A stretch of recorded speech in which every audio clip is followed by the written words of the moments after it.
We're live here from Casa, Julian Williams. It's your boy, Erron Junkyard Dog Peterson.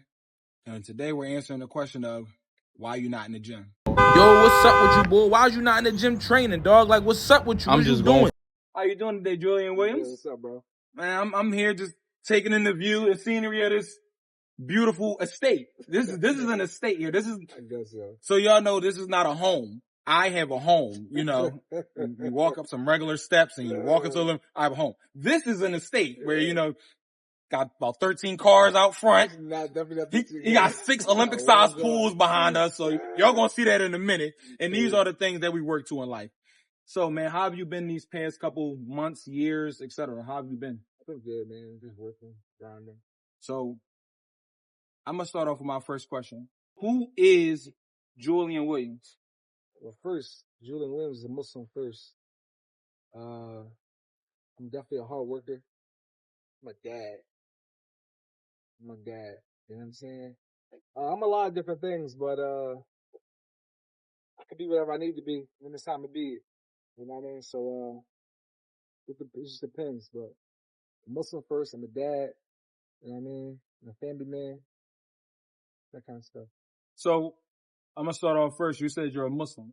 So, when did you become Muslim? Were you born Muslim? Did you grow up Muslim? Did you transition into Islam? How did you become introduced to Islam? Okay, so a lot of people don't know that I didn't grow up with my dad for like the first 10, 11 years of my life. Right. Then we got got reconnected. My grandmother was the first person that introduced me to Islam. His mom, the whole side of the family is Muslim. That's how I got introduced to Islam. Okay, good. And what age was that?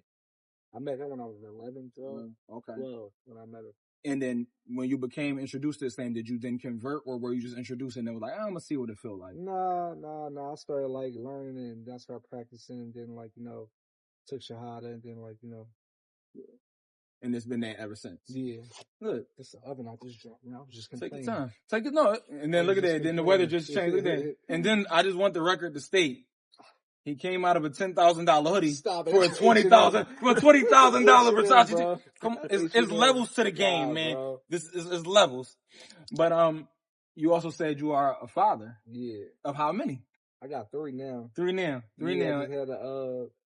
I just had a little boy December 6th. Alhamdulillah. He got a lot of personality, man. Yeah. Yeah, I know everybody say that about their kids, but when you're around a baby every day, like I am, he started to take his own personality at such a young age. Yeah. You know what I mean? But he's a good kid, man. Look at that. Did y'all see the way his face lit up when he talked about his boy, man? Yeah. He said, I sound terrible. I got 2 daughters as well. Yeah. Zara, my first baby, and Joshua. She's 6 years old. Good. Yeah, so. And see, I'm not gonna lie to you. I have. You got a whole. 5. You got a whole. I got 5 daughters. Wow, that's amazing. Yeah, no, imagine. See, so I have 5 daughters, right, and he has 2. So for him, when he's lit up like that for having a son, I know the feeling. You gotta keep shooting your shot. I told you this already. You gonna quit at 5. I was willing to go to 10. If I had 8 girls, I'm like, all right, I ain't meant for me to have no girls. I mean, it ain't meant for me to have no boys. But I was gonna keep going, bro. Yeah. You gotta keep going. I gotta keep going? Yeah. Okay. Why not? Ain't nothing else to do. What else is there to do? We're gonna get into that later, or what else to do, because this all comes full circle. Okay. And it's something called making money. Right. Kids cost a lot of that. Right. So the way he lit up when he talked about his son, it has nothing to do with any less love or anything like that from his daughters. No, it's just when you have that boy for the first time, something that I can't really speak. I mean, I have a son. That's my son. That's your but son. that's my son, yeah. It's not biologically. It's not, yeah. So when you have that, it's just like, man, boom. So that just lets you know, because this also kills the notion that black fathers aren't in their children's lives, because this is living proof that they are, and I'm living proof that they are, and my father who's behind the camera, he's also living proof that they are. People ask this question a lot, and I'm going to ask this question when you have kids. Who's your favorite? You know what, man? Let's see if he say what I say. Nah, I'm gonna keep it real with you, right? So when I had Zara in 2015. She's like 10 years old now. I had Jazzy in 2018, and I remember before she was born, I was like not afraid, but like worried because I didn't know if I was going to be able to like love them both the same. Exactly. Because I didn't know her yet. I'm talking about Jessica. I didn't know her yet. So, but when she was born, it's something that just clicked. You know what I'm saying? Right. And then I love them all. I love them. They all different. I don't know how Janae gonna be so far. He a puppy. He only 6 months old. He'll be 6 months in a few days, inshallah. Jazzy's 6 and Zara's 10. I love them all the same, but they all different. Right. Like Zara is like all over the place. She adventurous. You know what I mean? Jazzy's more conservative. She's more girly. She's into like makeup and dancing, and they just completely two different people, but they actually complement each other because Jazzy makes Zara more girly. And, no, Jazzy makes Zara more girly, and Zara makes Jasher more like adventurous and take more chances.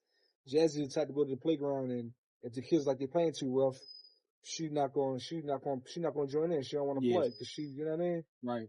But I'm just excited to see how, what kind of personality Janae's going to have. Right. So do you feel like essentially you love them all differently, but I don't love them different. I love them all the same, but in a different way. Like everybody has different personalities and things like that. Yeah. I can't talk to Zara the way I can talk to Jazzy, and vice versa.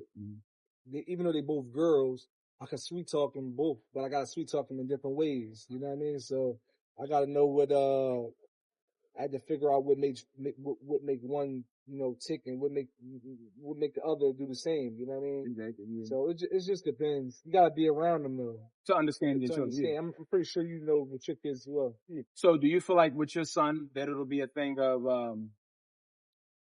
even though he's the little brother, he's gonna be the big brother too? Like, how do you feel about that? Nah, because like the protector, if you will. I don't know because they're so far in age. You yeah. Say my oldest is 10, and Janae is not even. He's just about to be 6 months in a few days. Right. Yeah. So they might have a completely different relationship. Right. Instead of Zara turning 20, he'll only be 10. She'll probably be, inshallah, somewhere in college or you know what I'm saying. Yeah. Trying to transition into adulthood, and he'll still be in the house at 5th grade.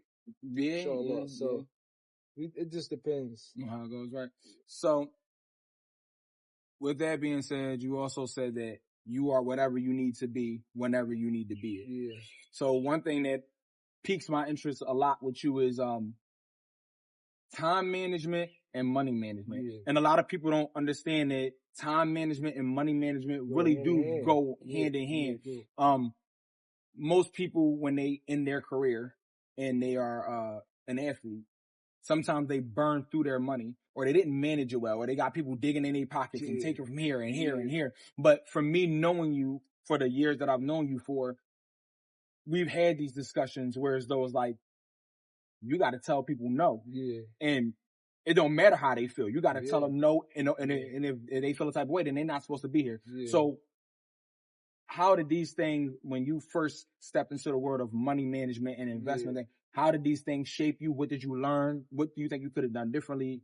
Things like that. I learned a lot, but I will say like money management, I think for me, it boils down to personality. Right. Everybody's personality is different. You got some people that got like chill personalities. They modest people with modest living. You know what I'm saying? You got some people that's extreme. And it's nothing wrong with either one of them. It just depends on who you are. So you got some people that, like people always like, sometimes like people ask me like what to invest in. And I always say like, I don't know you personally, I can't tell you what you should invest in because I don't know what you're going to be like comfortable with. I don't know, like, it's just a personality thing. Investing about a personality thing. Like I might like be okay with, investing in real estate. Right. You know what I'm saying? Somebody else might not feel okay with that. They don't want to chase tenants around or got to deal with LNI and licensing inspection. So it just depends on who you are. You know what I'm saying? Right. And what you really want. Yeah. Do you have a way that you manage your money? Like, this percent goes to this percent goes to saving, this percent goes to this. Do you have a way that you manage it, or do you just? Nah, not necessarily. I look at it like this. Like, I try to make, long as I'm bringing in more than that's going out. Okay. So, if I tell people this all the time, right? Like, if you make $10 million a year, right? But you spend $13 million a year, then you broke. Yeah. I don't care how you slice it and dice it. You robbing Peter to pay Paul. Right. Excuse me.